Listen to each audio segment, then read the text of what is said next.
Hello everyone, আসসালামু আলাইকুম। আমি সঞ্জিদা বলছি চিটাগং থেকে। কেমন আছেন আপনারা সবাই? আশা করছি ভালো আছেন। আল্লাহর অশেষ রহমতে আপনাদের সবার দোয়ায় আলহামদুলিল্লাহ আমিও ভালো আছি।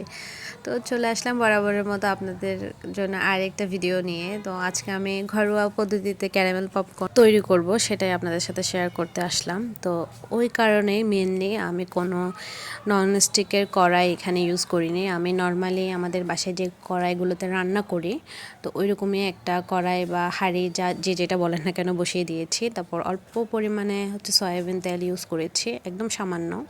তারপর হচ্ছে পরিমাণ মতো একটু লবণ ইউজ করব, যেহেতু সব কিছুতে লবণটা নেসেসারি, লবণটা না হলেই না। তো একটু লবণ দিয়ে আমি হালকা একটু নেড়ে চেড়ে তারপর এখানে পরিমাণ মতো, মানে আমার যতটুকু পপকর্ন হলে আমি সন্তুষ্ট, তো ততটুকুই আমি নিয়েছি। আপনারা আপনাদের পরিমাণ মতো নেবেন।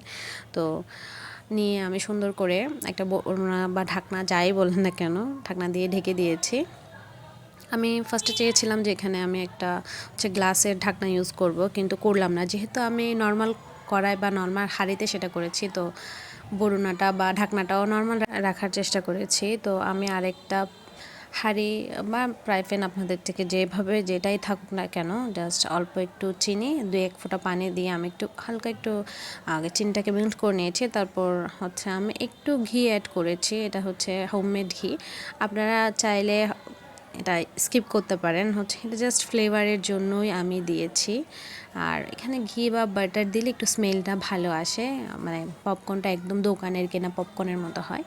আমি এমনও করেছি যে মানে ঘি বা বাটার ইউজ না করলেও খুবই মজা হয় খেতে, খারাপ হয় না। যাদের বাসায় নাই তারা স্কিপ করতে পারেন। তো পপকর্নটা হচ্ছে, আমি তো যেহেতু অন্য কোনো বলুন ট্রান্সপারেন্ট ইউজ করি নাই আর কি, তো সেজন্য আমি আপনাদেরকে একটু জাস্ট দেখালাম যে মাশাল্লাহ এগুলো খুব ভালো করে হচ্ছে। নর্মাল হাঁড়িতেও পপকর্ন হয়, তো ওইটা দেখানোর জন্যই আসলে করা। না হলে আসলে আমি দেখতে পারি না, তো আমারও খুঁতখুত খুঁতখুত লাগে। আমি সবসময় প্রায় ফ্যানে বা ননস্টিকের কোনো কড়াইতে চেষ্টা করি আর কি।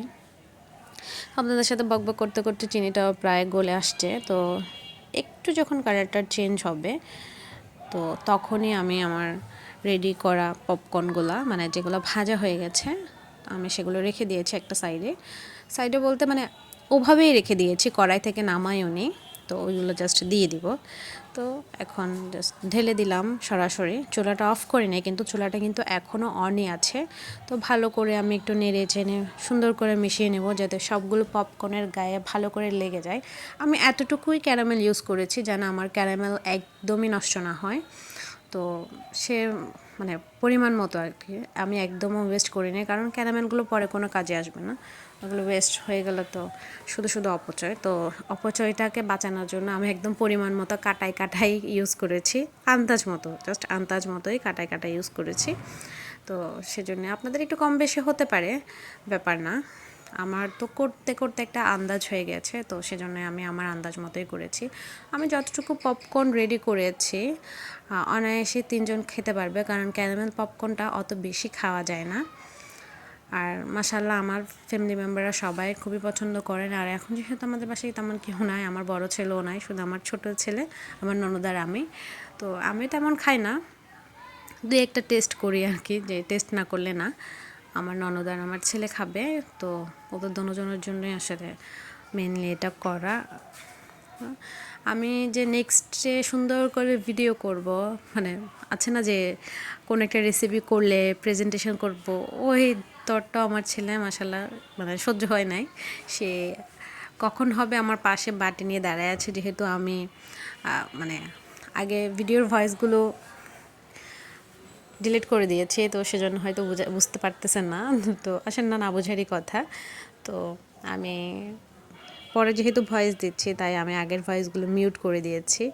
তো মাশাল্লাহ আমার ছেলেকে দেওয়ার সাথে সাথে সে ফিনিশ করে ফেলেছে, মানে আমি যে ভিডিও করব সুন্দর করে আপনাদের সাথে সেটা শেয়ার করব, সেই সুযোগটা আমার ছেলে আমার জন্য রাখেনি। তো লাগছে ভিডিওতে যে খুব কম, আসলে খুব কম না। আমরা বাহির থেকে 1 প্যাকেট কিনা খাই 80 টাকা দিয়ে, তো সে অনুযায়ী অ্যাভারেজ আমার 20 টাকাও খরচ হয় নাই। আর ঘরোয়া সব কিছুই ভালো, তো খুব মজাই হয়েছে।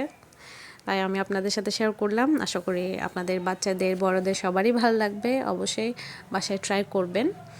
আজকের ভিডিওটা এই পর্যন্তই। আমার চ্যানেল নতুন হয়ে থাকলে আমার চ্যানেলটা সাবস্ক্রাইব করে পাশে থাকবেন। আর আমার পুরনো বন্ধুদেরকে অসংখ্য ধন্যবাদ আমার ভিডিওটা দেখার জন্য। একটা লাইক করে দিতে ভুলবেন না। আজকের মতো বিদায় নিচ্ছি। আল্লাহ হাফেজ, আসসালামু আলাইকুম।